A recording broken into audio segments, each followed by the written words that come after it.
여러분 반갑습니다. 이렇게 여러분들과 함께 말씀을 나눌 수 있게 돼서 얼마나 좋은지 모르겠습니다. 갑자기 제가 차를 타고 가고 있는데 우리 담임 목사님이신 강영록 목사님께서 저에게 전화를 하셨어요. 그러면서 이 준성 목사님, 저희 교회 사부 예배에 와서 우리 청년들에게 말씀을 전해줄 수 있겠습니까? 라고 말씀을 해주셨습니다. 그래서 저는 강 목사님이 가라면 가고 오라면 오는 사람이라 오게 되었습니다. 사실 우리 강영록 목사님하고 저는 전도사 생활을 같이 분당 소망교회라는 곳에서 같이 했었는데요. 제가 청년부를 맡고 우리 강영록 목사님은 그때 당시 이 고등부를 담당했던 여러분 우리 강영록 목사님께서 고등부 담당하실 만하죠? 네, 굉장히 잘하셨어요. 네. 나중에 소년부도 아마 하셨던 걸로 기억합니다. 초등학교 5, 6학년도 하셨던 걸로 기억하는데요. 그때부터 인연을 맺어서 거의 20년 가까이 친구처럼 또 지내고 있습니다. 이 자리에 와서 우리 청년들에게 또 여기 계신 분들에게 말씀을 나눌 수 있는 것이 얼마나 큰 영광인지 모르겠습니다. 그래서 오늘 말씀 제가 함께 나누려고 하는데요. 오늘 우리가 읽은 말씀은 잘 알려진 소돔과 고모라의 심판 이야기 가운데 한 장면입니다. 영화로 치자면은 소돔과 고모라 성 안에서 벌어진 이 성적 타락과 폭력, 그에 대한 심판이라는 큰 서사가 끝난 뒤에 덧붙여진 에필로그와도 같습니다. 그러나 영화의 에필로그가 늘 그렇듯 이 짧은 장면은 단순한 덧붙임이 아닙니다. 본 이야기에서는 다 드러나지 않았던 그 결말의 의미를 비추고 이 남겨진 결과를 통해 오히려 영화 전체를 다시 보게 만드는 이 장치가 되기도 합니다. 오늘 우리는 바로 이 에필로그를 붙들고 함께 말씀을 나누려고 합니다. 오늘 설교 제목이 말해주듯 이 본문은 후회에 대한 이야기입니다. 여러분 후회하시죠? 후회가 없습니까? 여러분의 인생에? 저는 후회가 많습니다. 다 말씀을 못 드리겠지만은 후회 덩어리라고 할 수가 있습니다. 그때 이걸 선택하지 않았으면, 그때 이런 일을 하지 않았으면, 그때 이런 말을 하지 않았으면 지금보다 훨씬 나았을 텐데. 가장 큰 후회가 뭡니까? 중고등학교 때 공부 좀 열심히 할 걸. 이런 것들이죠. 근데 요즘은 이제 나이 50이 가까이 되니까 이제 더 이상 중고등학교 때 공부 좀 열심히 할 걸 이런 생각하지는 않습니다. 근데 한참 대학에 다닐 때 아니면은 직장에 다닐 때 또 나이가 어느 정도 30대 정도 됐을 때 주변에 이제 잘 나가는 친구들을 보고 취직 잘하는 친구들을 보면 나도 그때 서울로 대학을 갔었으면 어떻겠을까 그런 생각을 하게 되죠. 아마 여기 계신 청년들 중에는 지금도 그러한 생각 가운데 대학을 다니면서도 반수를 해야겠다, 3반수를 해야겠다, 4반수를 해야겠다 그렇게 생각하는 사람도 있고, 대학을 졸업한 다음에 직장을 다니면서도 기회가 있으면 한 번 더 시험을 봐볼 걸 이런 생각을 하시는 분들도 계실지 모르겠습니다. 사실 우리는 후회 가운데 살아가는 인생이라 해도 과언이 아닙니다. 그러나 성경은 이 후회에 대해서 어떤 면에서는 그 후회라는 것이 단순히 우리의 감정이 아니라 후회라는 것이 우리를 앞으로 나아가지 못하게 하는 어떤 우상과 같은 존재가 될 수도 있다라는 이 지적을 하고 있습니다.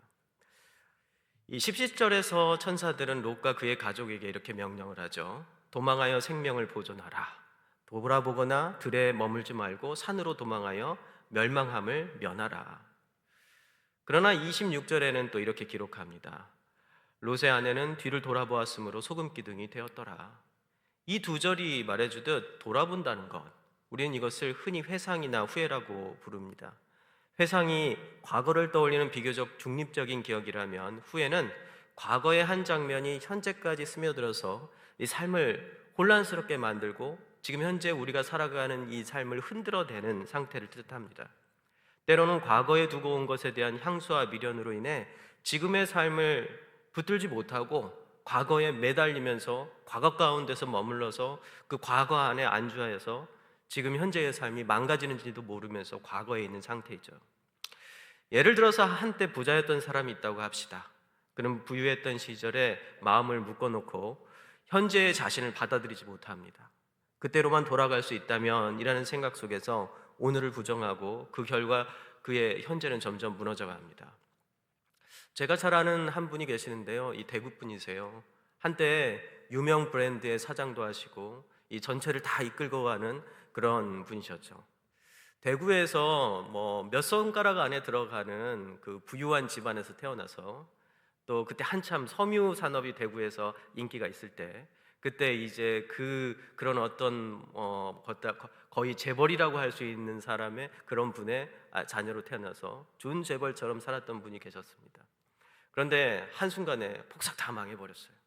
그리고 난 다음에 그 과거의 삶 가운데 계속 머물러 살면서 그때 내가 좋았던 시절, 그리고 우리 집이 굉장히 부자였던 시절, 그리고 그때 그 선택만 하지 않았고 그 투자만 하지 않았으면 우리는 어땠을까라는 그 상황 가운데 살다가 결국은 예수님을 믿고 새로운 인생으로 변화되어 온 것을 본 적도 있습니다.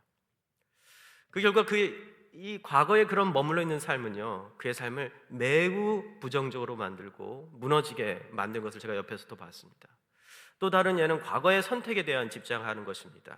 아까 전에 말씀드린 것처럼 대학, 직장, 연애, 그리고 결혼의 배우자, 투자까지 그 대학에만 갔더라면, 그 사람과 헤어지지 않았더라면, 이 주식이나 코인에만 투자했더라면 아마 지금 여기 계시는 분들 중에서, 우리 청년들 중에서 그때 3전을 샀어야 되는데 이제는 못 사죠. 너무 올라가지고 몇 달 전에만 샀어도 뭐 2배는 거뜬히 할 수 있었는데, 이런 생각을 하시면서 안타깝다라고 생각하면서 고개를 끄덕끄덕 하시는 분이 계시는 게 보입니다.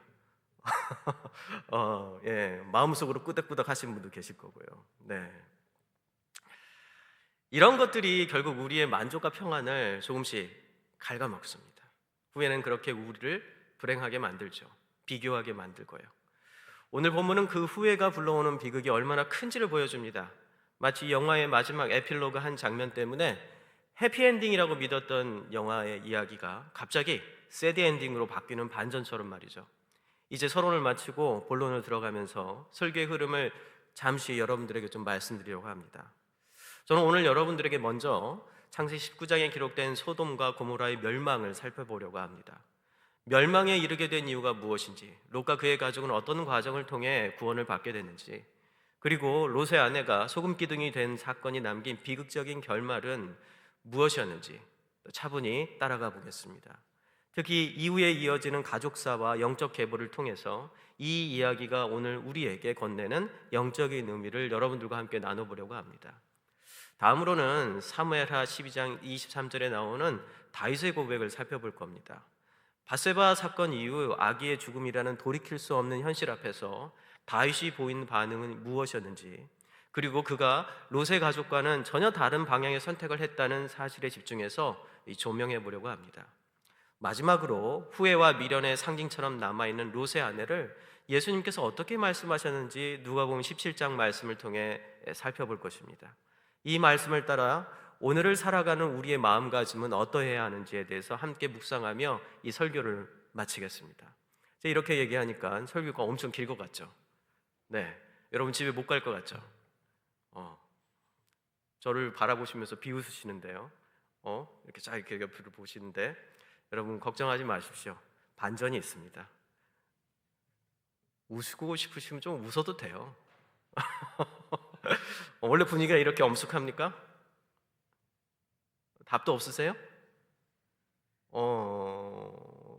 삼덕교회가 이런 교회인지 몰랐는데 저희 와이프가 대구 사람입니다. 저 처가가 대구예요. 상인동에 살고 있어요.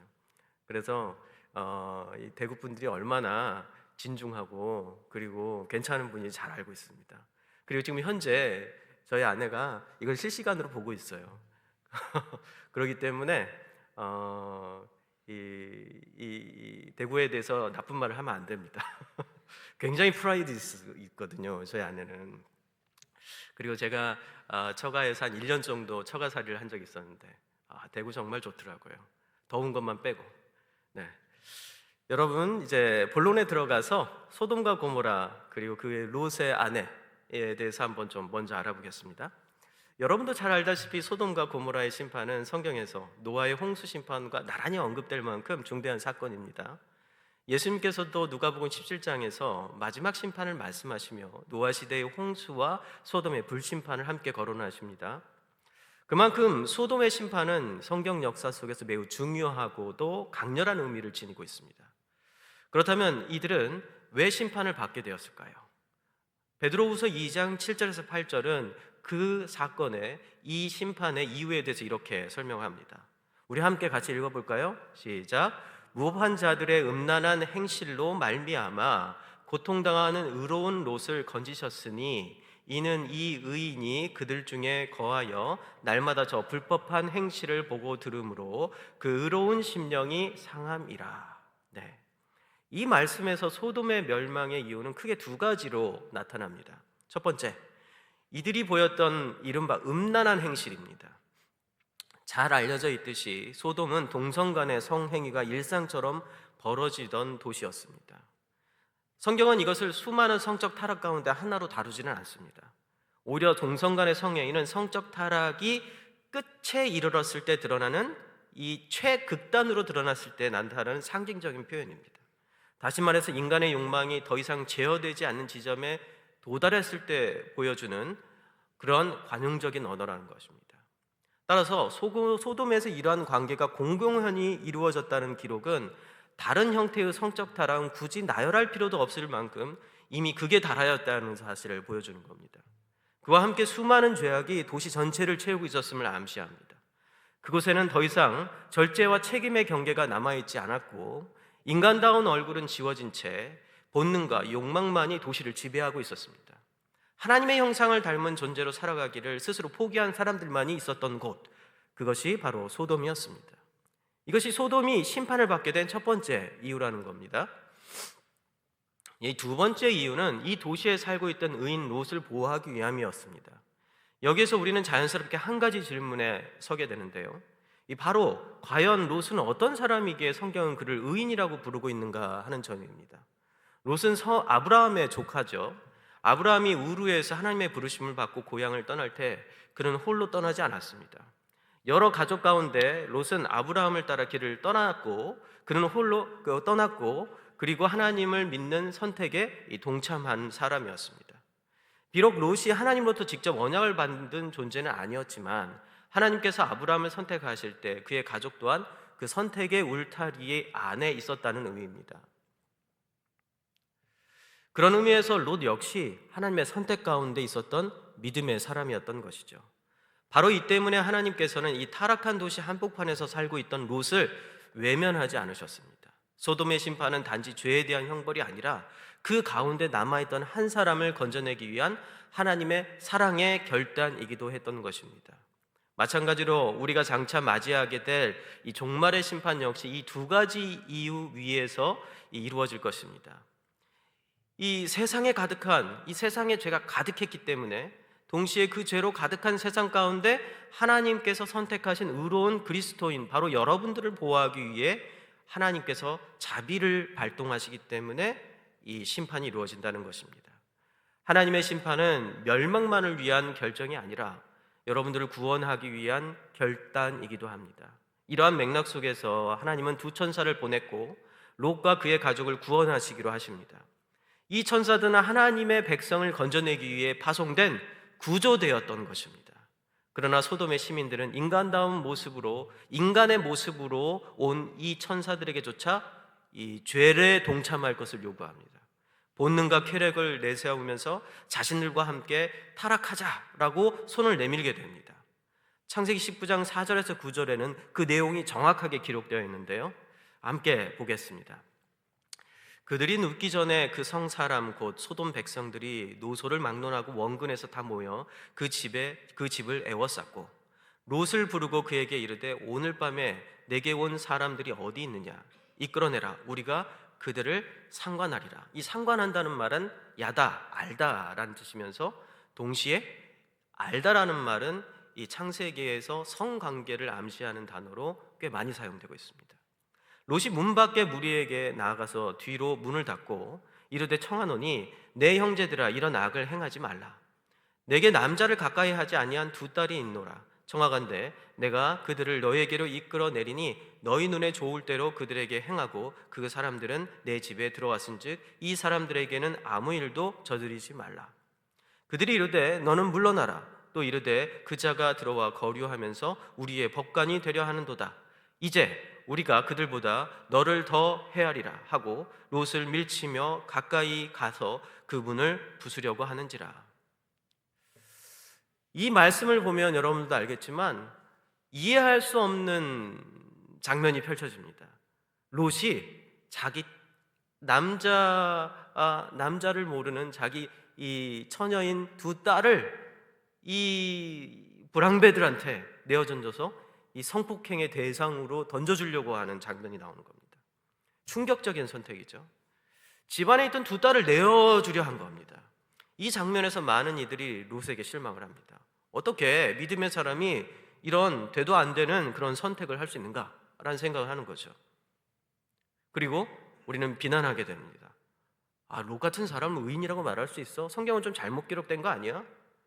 그러나 롯은 죄로 가득한 도시에서 오랫동안 살아온 사람이었다는 사실을 우린 기억할 필요가 있습니다.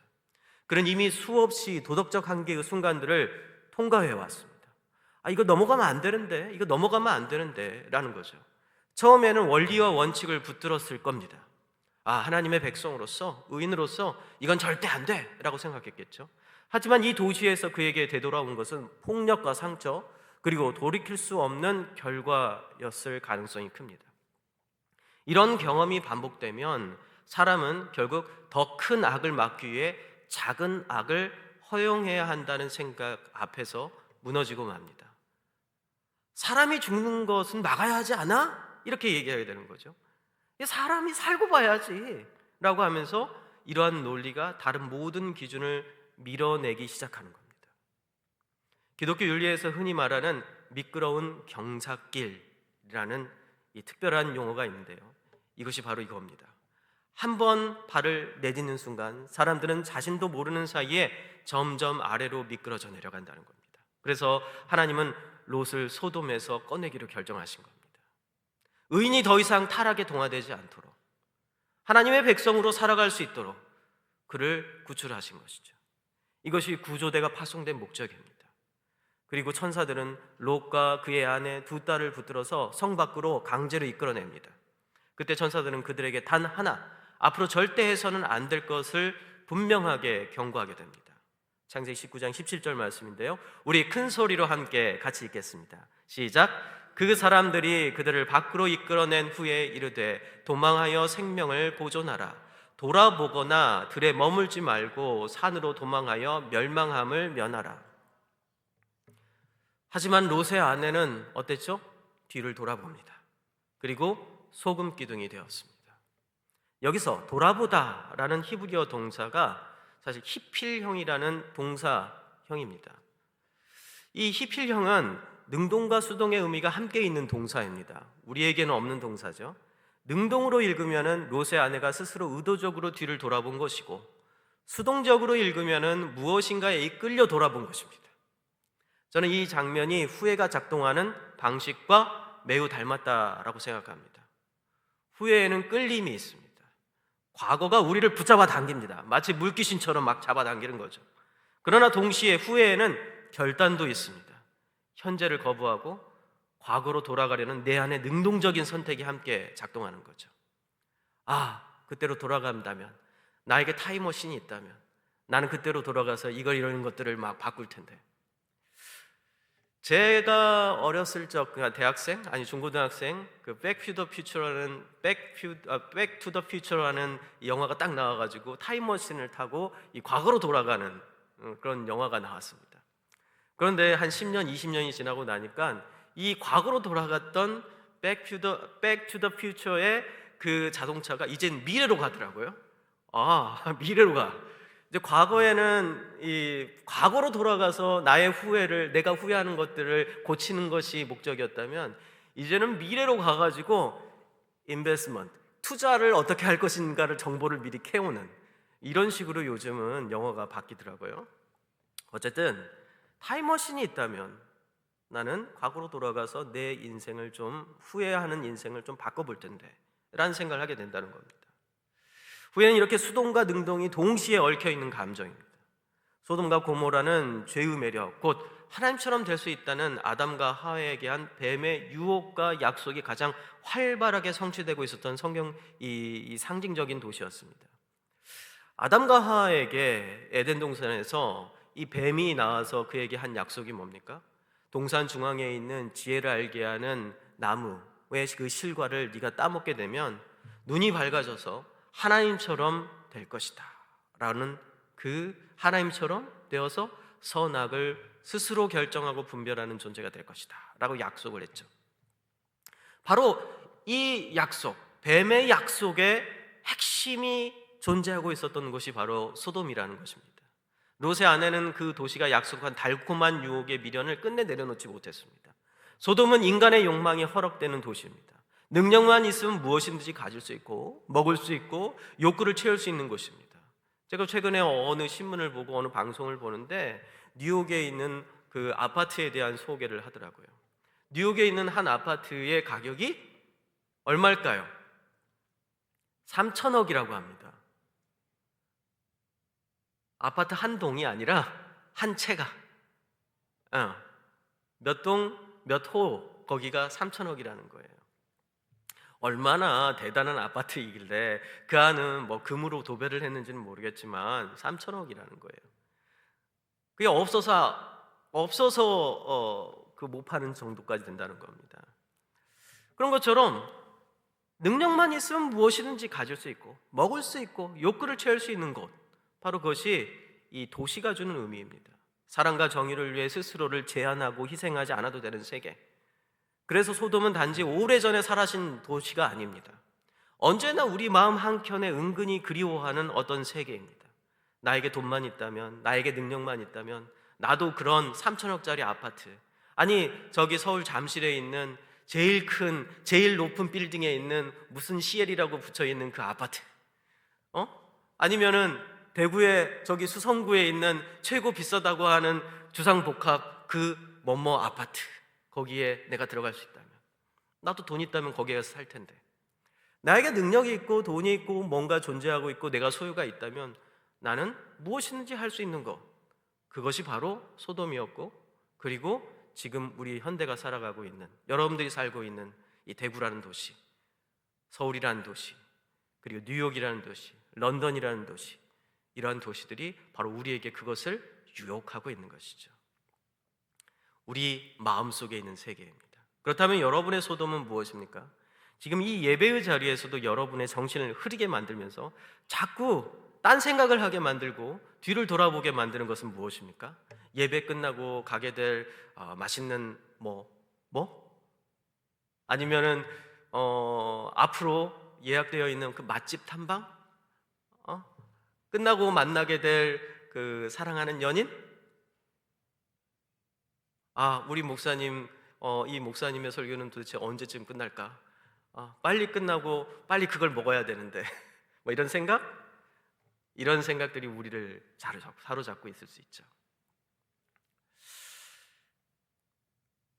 여러분이 지금을 충실하게 살아가지 못하게 만들고 과거에 머물러 후회하게 만드는 것이 무엇이죠? 여러분, 현재라는 단어를 영어로 뭐라고 합니까? present라고 하죠. present라고. 근데 present를 다른 말로 하면 뭐죠? 선물이라는 뜻이잖아요.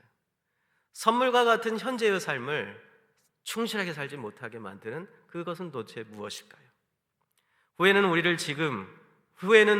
믿음으로 이끌지 못합니다. 과거에 계속 머물러 후회하게 만든 거죠.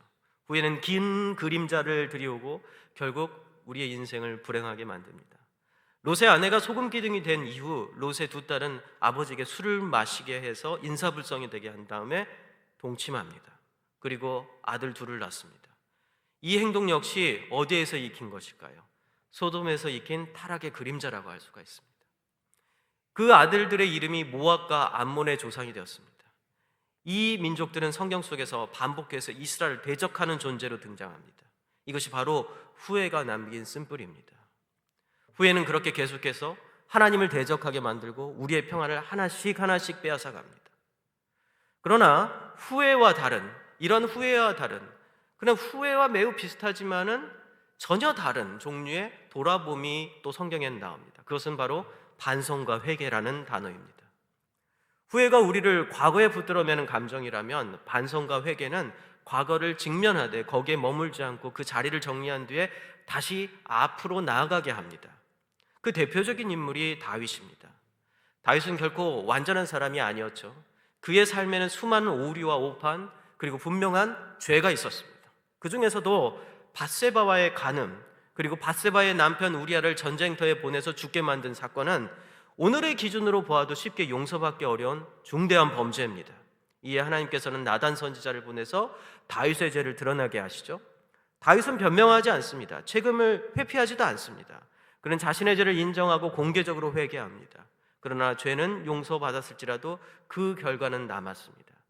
죄와 아무 상관이 없는 갓 태어난 갓난아기가 죽게 된 것입니다. 다윗은 아이를 살리기 위해서 금식하고 하나님께 매달렸습니다. 그러나 하나님께서는 그의 생명을 거두십니다. 신하들은 이 사실을 다윗에게 어떻게 전해야 할지 전전긍긍합니다. 그가 이 슬픔을 감당하지 못할 것이라고 여겼기 때문이죠. 하지만 다윗은 이미 상황을 짐작하고 있었고 그 사실을 확인한 뒤 옷을 갈아입고 음식을 먹었습니다. 우리는 누군가가 죽고 그러면 애도의 기간을 거치기 위해서 옷을 갈아입죠. 애도의 옷을 입죠. 그러나 다윗은 애도하는 옷을 입고 있다가 아이가 죽었다는 이야기를 듣자 원래 새 옷으로 갈아입고 음식을 먹고 언제 그랬는 것처럼 정상적인 삶을, 일상의 삶을 해나가는 겁니다. 마치 아무 일도 없었던 사람처럼 행동합니다. 이해할 수 없었던 신하들이 그 이유를 묻습니다. 그러자 다윗이 이렇게 대답합니다. 오늘 여러분들과 함께 읽었던 본문이죠. 함께 읽어볼까요? 시작. 지금은 죽었으니 내가 어찌 금식하랴. 내가 다시 돌아오게 할 수 있느냐? 나는 그에게로 가려니와 그는 내게로 돌아오지 아니하리라. 이 장면은 인간적으로 쉽게 이해되지 않습니다. 죄를 지은 것은 다윗 자신인데 그 대가를 죄 없는 아이가 치러야 했기 때문이죠. 그럼에도 바로 여기에서 다윗은 롯의 아내와 전혀 다른 길을 선택합니다. 다윗은 과거에 머물러서 원망하거나 후회하며 뒤를 돌아보지 않습니다. 그는 반성을 했지만 후회는 하지 않았다는 겁니다. 그는 오히려 미래를 바라봅니다. 그는 과거를 향해서 이렇게 말합니다. 죽은 아이는 내게 다시 돌아올 수 없다. 그러나 미래를 향해서는 이렇게 고백합니다. 나는 지금 그 아이에게로 가고 있다. 다윗이 사용한 간다라는 히브리어 동사는 능동 분사형입니다. 히브리어에서 분사형은 단순한 미래나 미래의 약속이 아니라 이미 시작된 방향과 지속되는 흐름을 뜻합니다. 그러니 다윗의 고백은 언젠가는 다시 만날 수 있겠지라는 막연한 기대를 표현한 게 아니라요. 그는 이렇게 말하고 있는 겁니다. 나는 이미 그에게로 가고 있다. 왜 다윗이 이렇게 고백할 수 있었을까요? 왜 다윗은 이렇게 고백했을까요? 다윗은 이 사건 속에서 무엇인가 새로운 것을 발견했습니다. 그것은 뭐냐면 죽은 자를 살리시는 하나님, 부활의 세계를 발견한 것입니다. 하나님께서 다윗에게 주신 응답은 과거를 억지로 되돌리는 길이 아니라 훗날 아들 예수 그리스도를 통해서 주실 십자가의 구원과 부활이라는 미래를 향한 믿음으로 걸어가는 그 믿음의 길, 복음을 그에게 보여주었다는 것입니다. 회개는 바로 이런 것입니다. 회개는 우리를 과거에 붙잡아 두지 않고 미래로 나아가게 합니다. 그리고 그 미래가 새로워질 때 과거 역시 전혀 다른 의미로 다시 읽히게 됩니다. 다윗의 과거는 이해할 수 없는 죽음이라는 미궁처럼 보이지만 부활에 대한 믿음은 그 과거를 절망의 끝이 아니라 다시 만날 소망이 기다리는 자리로 바꿔버립니다. 그러니 다윗은 더 이상 과거에 머물러 있을 수 없는 거죠. 과거의 애도에 멈춰서 죽은 사람을 위한 애도하는 옷을 입고 그리고 밥도 끊고 그렇게 해서 울면서 지낼 수 없는 거죠. 왜요? 난 지금 그에게로 가고 있기 때문입니다. 나는 이미 그에게로 가고 있다라고 고백하고 있기 때문입니다. 예수님은 종말에 대한 경고 속에서 소돔을 다시 불러옵니다. 누가복음 17장 31절과 32절에는 이렇게 기록되어 있습니다. 그날에 만일 사람이 지붕 위에 있고 그의 세간이 그 집안에 있으면 그것을 가지러 내려가지 말 것이요 밭에 있는 자도 그와 같이 뒤로 돌이키지 말 것이라. 롯의 처를 기억하라. 롯의 아내를 기억하라. 예수님은 왜 이 한 사람을 기억하라고 말씀하셨을까요? 롯의 아내는 심판을 피하지 못한 사람이 아니었죠. 그녀는 이미 구출되어 성 밖으로 나온 사람이었습니다. 그런데도 그녀는 다시 멸망의 길을 선택하는 돌아봄의 길을, 후회의 길을 선택했습니다. 이 사실은 우리에게 분명한 경고를 줍니다. 위기는 언제나 밖에 있는 것이 아니라 우리 안에 있다는 것입니다. 불타는 소돔성을 눈으로 보고 있으면서도 마음은 여전히 그 도시에 두고 온 것들을 떠올리면서 미련과 후회에 붙들려 있었다는 사실입니다. 내가 가진 것을 잃으면 나는 끝난다. 내가 붙들은 것을 놓으면 나는 죽는다. 바로 이러한 생각이 그녀를 뒤돌아보게 만들었죠. 그래서 예수님은 이에게 이렇게 말씀하셨습니다. 이 말씀 이후에 바로 이 말씀이 있어요. 누가복음 17장 33절. 롯의 아내를, 롯의 처를 기억하라, 이 말씀하시고 바로 이어서 말씀합니다. 무릇 자기 목숨을 보존하고자 하는 자는 잃을 것이요 잃는 자는 살리라. 롯의 처는 소돔과 고모라에 자기의 목숨과 생명이 있다고 생각했어요. 그래서 그 목숨을 보존하고자 뒤를 돌아봤던 겁니다. 후회를 했던 거죠. 그러나 우리의 생명을 주신 예수 그리스도의 부활과 십자가 부활과 그리고 종말에 다시 오시는 그 예수님의 재림을 기다리는 그 사람은 지금 예수 그리스도의 십자가 부활을 믿으면서 지금 그에게로 가고 있고, 우리는 종말의 때 그에게로 도달할 것입니다. 그러니 무릇 자기 목숨을 보존하고자 하는 자는 잃을 것이요 잃는 자는 살리라 라고 예수님께서 말씀하시는 겁니다.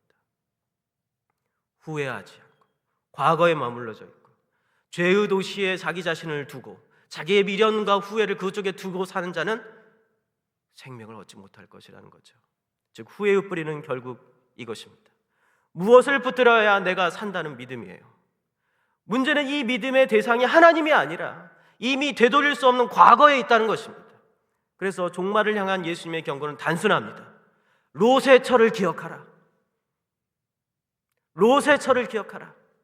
온 마음을 다해 예수님을 붙들지 않고 눈에 보이는 무엇인가를 여전히 미련을 두고 뒤돌아보는 사람은 하나님 나라로 들어갈 수 없다는 뜻이에요. 참으로 엄중하고 동시에 우리를 흔들어 깨우는 경고입니다. 이제 우리는 마지막 질문 앞에 서게 됩니다.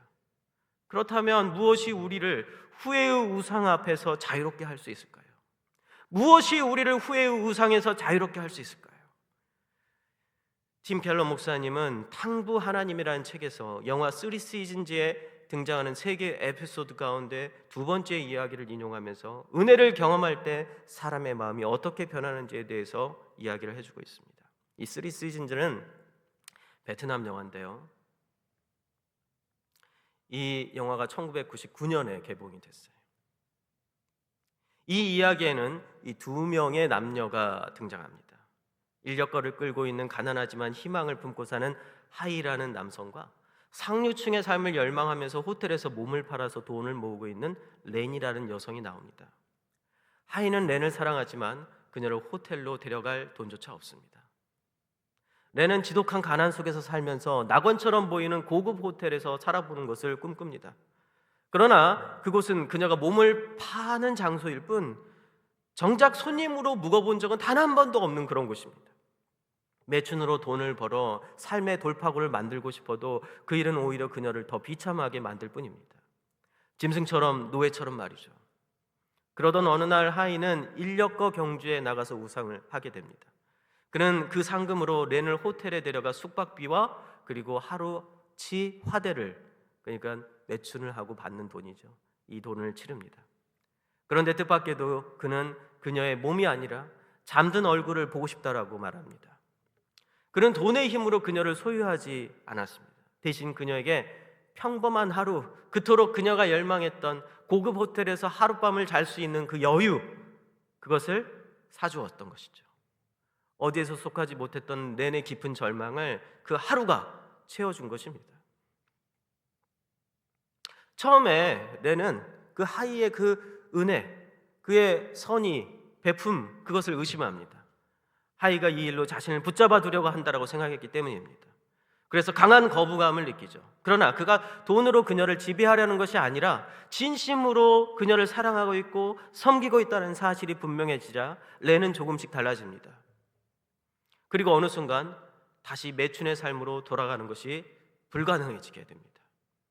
우리를 해방시켜줄 것처럼 보였던 많은 것들, 매춘을 통해서 그렇게 의리의리하고 고급스러운 그 호텔을 자기가 계속 잘 수 있을 것이라 생각하면서 그 돈을 모았던 그것, 사실은 이것들이 우리를 묶어두는 사슬일 수 있습니다. 그런 우리를 보시고 세상의 모든 권세를 가지신 예수 그리스도께서 자신의 영광을 비워 종의 모습으로 오셨다는 것이죠.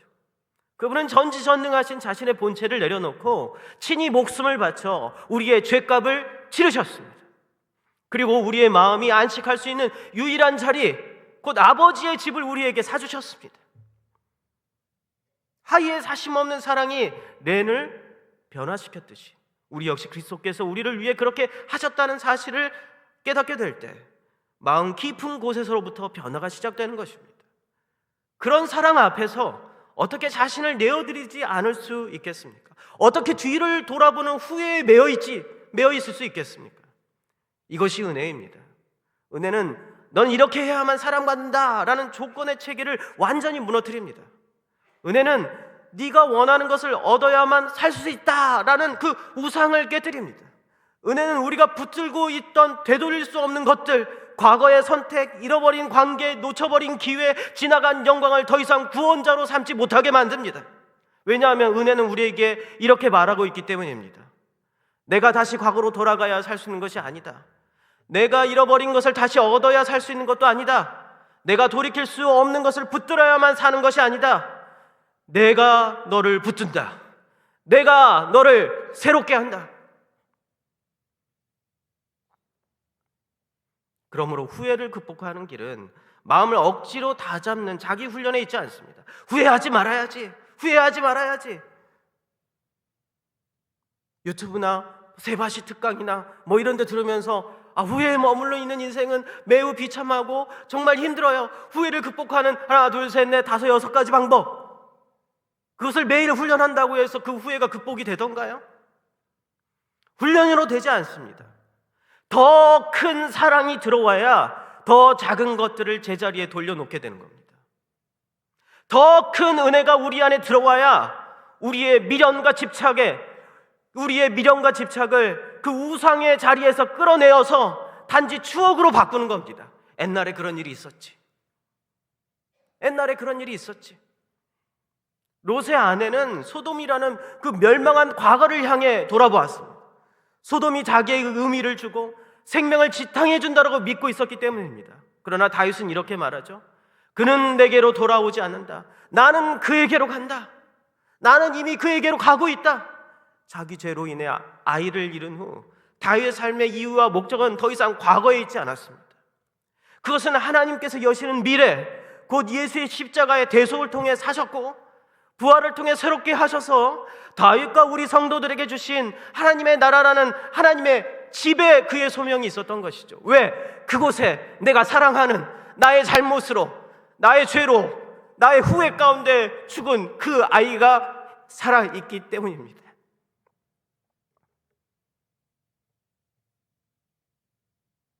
사랑하는 우리 삼도교회 청년들, 그리고 성도 여러분, 우리의 인생은 하지 말아야 할 말, 하지 말아야 할 선택으로 얼룩져 있습니다. 그 후에는 누군가에게 상처를 남기고 동시에 우리 자신도 깊은 상처 속에 괴롭게 합니다. 그리고 한 가지 분명한 사실이 있습니다. 이 모든 순간은 다시 돌아오지 않는다는 것입니다. 그렇다면 우리는 이제 어디로 가야 할까요? 지금 우리 앞에는 이 두 가지 갈래길이 놓여 있습니다. 하나는 되돌릴 수 없는 것을 붙들고 과거를 신처럼 우상을 세우고 섬기는 길입니다. 과거에 매달려서 과거 가운데 살면서 과거를 나의 우상으로 만드는 거죠. 그 길의 끝에서 사람은 소금 기둥이 되고 맙니다. 마음은 점점 굳어져 가고 관계는 일그러지고 살아있으나 더 이상 앞으로 나아가지 못하게 됩니다. 다른 하나는 되돌릴 수 없는 것을 하나님께 맡기고 부활의 방향으로 걸어가는 것입니다. 이 길은 과거를 지우지 않습니다. 그러나 과거를 구원자의 자리에서 끌어내립니다. 돌이킬 수 없음이 우리를 파괴하는 것이 아니라 하나님께 맡김이라는 믿음의 자리로 우리를 이끌어갑니다. 우리는 과거를 되돌릴 능력이 없습니다.